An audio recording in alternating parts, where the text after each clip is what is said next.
టీంలో పెట్టుకుంటారు కదా, వాళ్ళకి 50,000 ఇస్తారు. అవును, ఇది ప్రొసీజర్.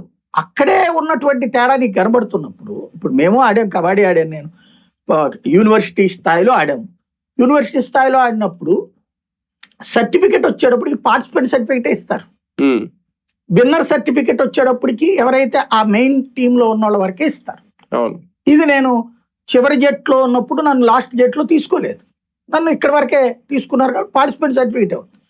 ఇవాళ రోజునైతే నేను కూడా డిఎస్సి పెట్టేసుకోవచ్చు అంతే మరి, అట్లాగున్నది.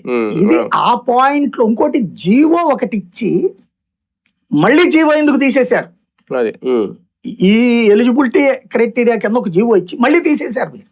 అంటే ఏంటి, యు యాక్సెప్టెడ్ ఇట్ తప్పని. అప్పుడు తప్పు కింద రిక్రూట్ అయింది కరెక్ట్ ఎట్లా అవుతుంది?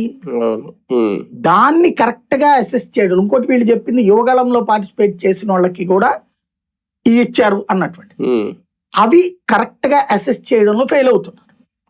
అంటే వీళ్ళు చెప్పడంలో ఫెయిల్, వీళ్ళు రైట్ చేయడంలో సక్సెస్ అయ్యారు. అది కాకపోతే ఇవాళ ఒక మంచి అస్త్రం వేశారు, మళ్ళీ డిఎస్సి పెడతాను ప్రతి ఏడాది అనేటప్పుడు ఈ పార్టిసిపెంట్స్ కూడా ఆగిపోయారు. ఎందుకు రేపు పొద్దున మనల్ని అవకాశం కోల్పోతే, ఇప్పుడు వాళ్ళు ఏదో జనం ముందు మీడియా ముందు మాట్లాడి ఏ కోర్టులోనూ చేశారనుకోండి, వాళ్ళకి రానివ్వదు. ఇప్పుడు ఈ 3 ఏళ్లలో వీళ్ళ ఎలిజిబిలిటీ కండిషన్ పోతే ఆ తర్వాత ఇంకోటి వాళ్ళు డిఎస్సి జగన్ వస్తే ఇస్తాడని నమ్మకమే ఉంది. ఇప్పుడు గవర్నమెంట్ స్కూళ్ళలో అసలు అడిగితే ఇప్పుడు మొన్న వీళ్ళ లెక్క ప్రకారమే చాలా మంది టీచర్ పోస్టులు ఖాళీగా